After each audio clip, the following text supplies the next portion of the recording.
जय हिंद साथियों, नमस्कार। एमबीबी क्लासेस 3.0 में आपका एक बार पुनः स्वागत है। हम आज आपके लिए लेकर आए हैं मैथ का टॉपिक घातांक एवं करड़ी। इस टॉपिक में या इस क्लास में हम घातांक और करड़ी के विषय में अध्ययन करेंगे। साधारणतः आप लोग जानते हैं घातांक जब किसी संख्या पर या किसी अंक पे कोई पावर चढ़ी होती है तो उसे हम क्या बोलते हैं? घातांक बोलते हैं या घात बोलते हैं। जैसे इसे हम क्या बोलेंगे? 2 के ऊपर 2 पावर लगी है तो 2 की घात 2 बोलेंगे। ठीक है दोस्तों, घातांक को समझने के लिए ये घातांक के जो सवाल होते हैं, जो क्वेश्चंस होते हैं, उन्हें हल करने के लिए कुछ महत्वपूर्ण फॉर्मूलाज हम लेकर आए हैं आपके लिए। आइए ध्यान देते हैं, उसके बाद हम एक्सरसाइज लगाएंगे और कुछ क्वेश्चंस को हल करने की कोशिश करेंगे। चलिए, पहला फॉर्मूला है हमारा a की पावर m इंटू a की पावर n बराबर a की पावर m प्लस n। यानी कि अगर दो संख्याओं का गुणा हो रहा है, दो संख्याओं का गुणा हो रहा है और उनके आधार सेम है, घातें अलग अलग है, आधार सेम है और घात अलग अलग है, तो क्या होता है? आधार वही रहता है लेकिन घात उसकी आपस में जुड़ जाती है। चलिए हम आधार के बारे में समझ लेते हैं। आधार क्या होता है? जैसे हमने अभी आपको बताया था कि 2 की पावर 2 या 2 की पावर 4 मान लेते हैं हम। ठीक है, तो जिस संख्या पे पावर चढ़ी होती है वो हमारा क्या होता है? बेस या आधार। जिस संख्या पे, जिस भी संख्या पे पावर चढ़ी होती है वो हमारा क्या होता है? बेस होता है या आधार होता है दोस्तों। और जो पावर होती है वो तो आपको पता ही है, घात या पावर। ठीक है, आगे चलते हैं।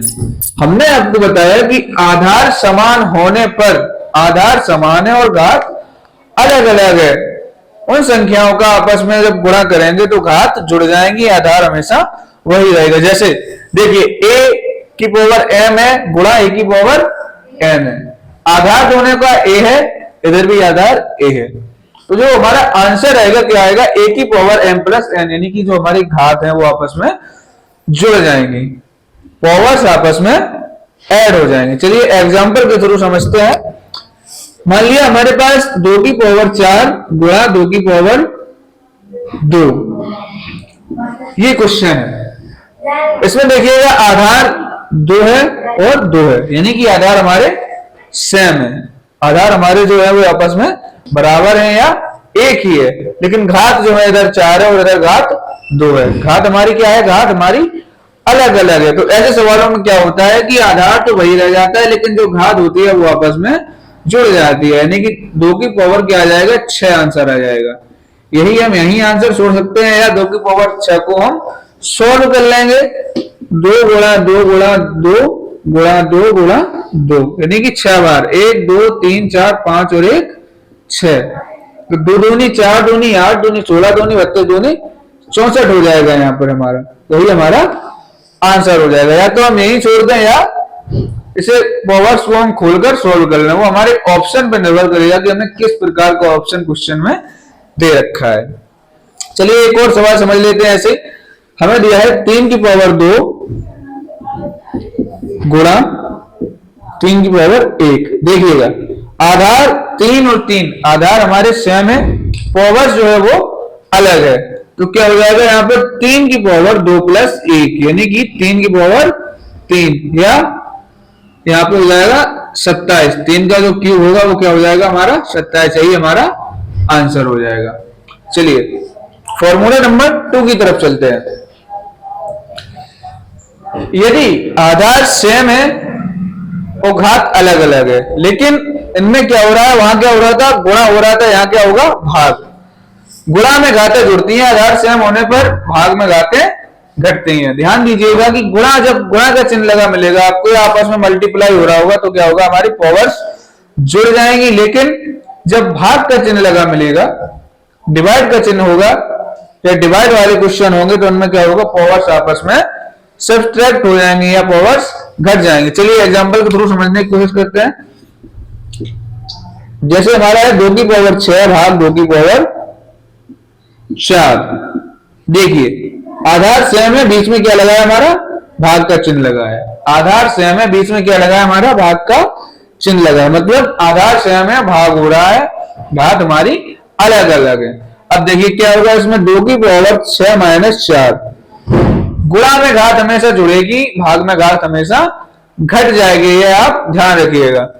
देखिए 2 की पावर क्या हो जाएगा, 6 में से 4 जाएंगे यानी कि 2 बराबर 4 हमारा आंसर आ जाएगा। ठीक है, आगे देखते हैं। अगला हमारा फॉर्मूला है, यदि दो संख्याओं का आपस में गुणा हो रहा है और उसके बाद पावर लगी है, जैसे a इंटू बी की power n, a into b पूरे की पावर n है, तो उसमें क्या होगा, a की पावर n इंटू बी की पावर n अलग अलग हो जाएगा। जैसे 2 गुणा 3 की पावर 2 मान लें हम, 2 गुणा 3 की पावर 2, इसमें क्या हो जाएगा, 2 की पावर 2 गुणा 3 की पावर 2। देखिए आधार जो है वो अलग अलग है, इसलिए क्या करेंगे, उसको हमें पूरा खोलना पड़ेगा। 2 की पावर 2 यानी कि 4 गुणा 3 की पावर 2 यानी कि 9, यानी कि 9 चौको 36 हमारा आंसर आ जाएगा। ठीक है दोस्तों, आगे देखते हैं। एक और सवाल हम इसी प्रकार से समझ लेते हैं, a इंटू बी की पावर n वाला कैसे होगा। देखिए अगर यहां पे हमें मिल जाए 3 गुणा 1 की पावर 2 या 3 गुणा 10 की पावर 2, ठीक है, क्या करेंगे हम, 3 की पावर 2 गुणा 10 की पावर 2 कर देंगे, अलग अलग करेंगे। 3 की पावर 2 यानी कि 9 हो जाएगा हमारा, 10 की पावर 2 यानी कि 100 हो जाएगा हमारा। इधर हमारा आंसर आ जाएगा 100 गुणा 9 यानी कि 900। ठीक है दोस्तों, आगे नेक्स्ट स्लाइड में हम आपको आगे के समझाएंगे। चलते हैं हम अगले फॉर्मूले के तरफ। इसमें क्या हमारा यदि कोई भिन्न हमें दे रखी है, उस पर कोई भी पावर लगी है, कोई भी हमें भिन्न दिया है, उस पर अगर कोई पावर लगी है तो हम क्या करेंगे, जैसे यहाँ a बटे बी की पावर n है, मान लिया a की जगह कोई संख्या है, b की जगह कोई संख्या है, उसकी पावर पूरे की n है, होल पावर n है। यहाँ क्या हो जाएगा, अलग अलग पावर हो जाएंगी, जैसे a की पावर n बटे b की पावर n। समझते हैं, एग्जाम्पल हमने लिख रखा है 2 बटे 3 की पावर 2। देखिए a की जगह यहाँ पर 2 है, b की जगह यहाँ पर 3 है और n की जगह यहाँ पर 2 है। क्या हो जाएगा, a की पावर n बटे b की पावर n होता है, क्या होता है, a बटे b की पावर n बराबर a की पावर n बटे b की पावर n, यही होता है हमारा फॉर्मूला। देखिए a की जगह 2 है तो 2 की पावर n हो जाएगा, n यानी कि 2 हो जाएगा, और इधर 3 है तो 3 की पावर 2 हो जाएगा। ऐसे क्या हो जाएगा, 4, 2 की पावर 2 यानी कि 4, 3 की पावर 2 यानी कि 9 हो जाएगा। तो हमारा जो फाइनल आंसर आ जाएगा वो क्या आ जाएगा, 4 बटे 9। ठीक है दोस्तों, आगे अगले एग्जांपल के थ्रू यही फॉर्मूला हम समझेंगे। सवाल है हमारे पास 3 बटे 4 की पावर 3। देखिए a बटे b की पावर n है, a बटे b की पावर n, सेम वही प्रोसेस है, अलग अलग पावर चढ़ जाएंगे दोनों पर। 3 की पावर 3 बटे 4 की पावर 3 हो जाएगा, 3 की पावर 3 यानी कि 27 हो जाएगा यहाँ पर, और यहाँ पर हमारा 4 की पावर 3 यानी कि 64 हो जाएगा, यही हमारा फाइनल आंसर हो जाएगा। चलते हैं लास्ट की तरफ, जो हमारा लास्ट फार्मूला है, और वो भी मोस्ट इंपोर्टेंट फार्मूला, इस पे ज्यादा ध्यान दीजिएगा। अगर किसी भी संख्या पर 2 घातें चढ़ी हैं लगातार, तब क्या होगा, मैं आपको बताता चलूं कि किसी भी संख्या पर या किसी भी अंक पर अगर लगातार 2 घातें चढ़ी हुई हैं तो क्या होगा, उन घातों का आपस में गुणा हो जाएगा, उन घातों का आपस में गुणा हो जाएगा। जैसे a पर पावर m है, a पर पावर m है, उसके तुरंत बाद पूरे की पावर इन्होंने क्या किया, n दे दिया हमें, बराबर में क्या है, a की पावर m इंटू n, यानी कि घातों का आपस में गुणा हो गया। चलिए एग्जांपल के थ्रू हम समझते हैं।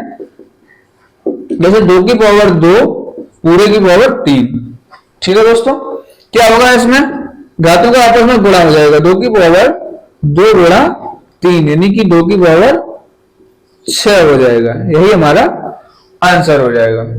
ठीक, एक और सवाल हम देख लेते हैं सेम इसी प्रकार का। अगर मान लिया कि 3 की पावर 2, इसकी पावर पुनः इन्होंने 2 ही दे दी हमें, ठीक है। क्या होगा, घातों का आपस में गुणा हो जाएगा, 3 की पावर 2 गुणा 2 यानी कि 3 की पावर 4 हो जाएगा, यही हमारा आंसर हो जाएगा। चलिए इस क्लास में हमने घातांक के विषय में चर्चा की। शेष सवाल हम अगली क्लास में बताएंगे और उन्हें हल करने की कोशिश करेंगे, तथा इसके साथ साथ ही हम अगली क्लास में आपको करड़ी टॉपिक, जैसा कि हमारा घातांक एवं करड़ी, तो अगली क्लास में हम आपको लेकर चलेंगे करड़ी की तरफ। जय हिंद, जय भारत।